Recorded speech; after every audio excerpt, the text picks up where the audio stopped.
Zdravím, volám sa Elena Krátka a som zakladateľkou prírodnej kozmetickej značky Modrá púpava.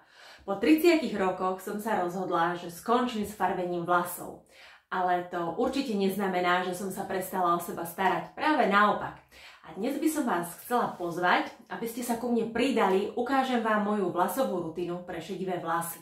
Je zameraná na podporu rastu, pretože potrebujem, aby mi čo najskôr odrástli tieto farbené konce.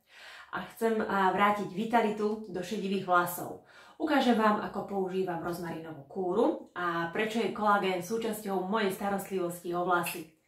Tak poďme na to. Aby mi rýchlejšie odrástli tieto zafarbené konce, nie sú to konce, sú to skoro celé vlasy, tak plánujem pravidelne používať našu rozmarinu s rozmarinovým olejom.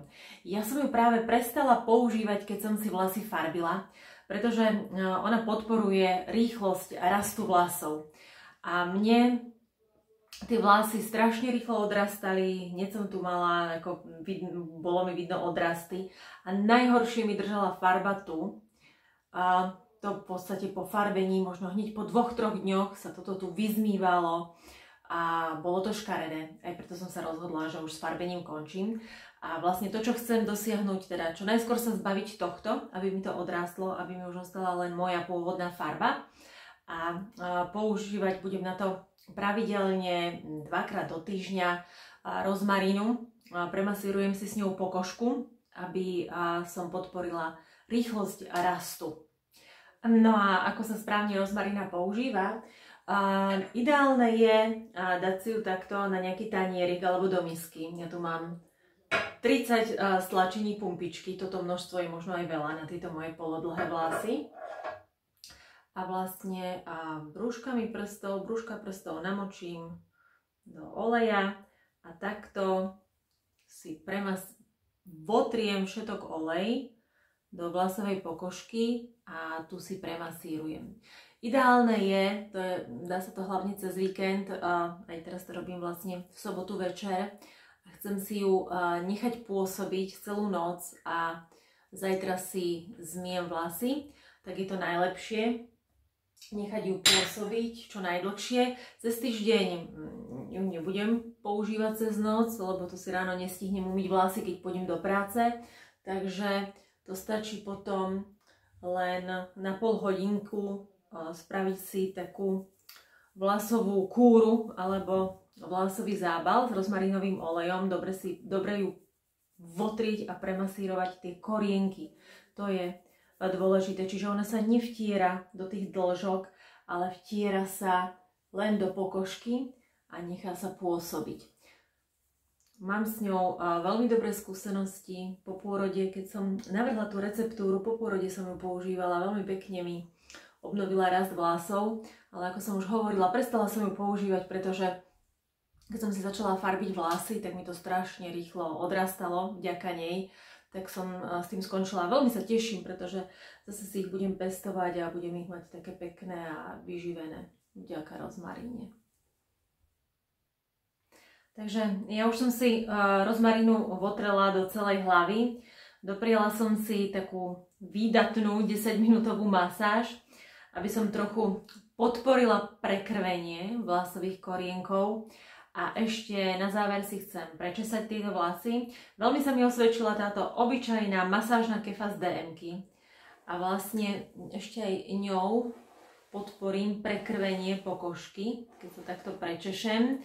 Je to vlastne taká tá metóda našich babičiek, neviem, či to poznáte, že 100-krát si pred spaním prečesať vlasy a vlastne si tým pravidelne masírovali vlasovú pokožku a mali z toho pekné vlasy.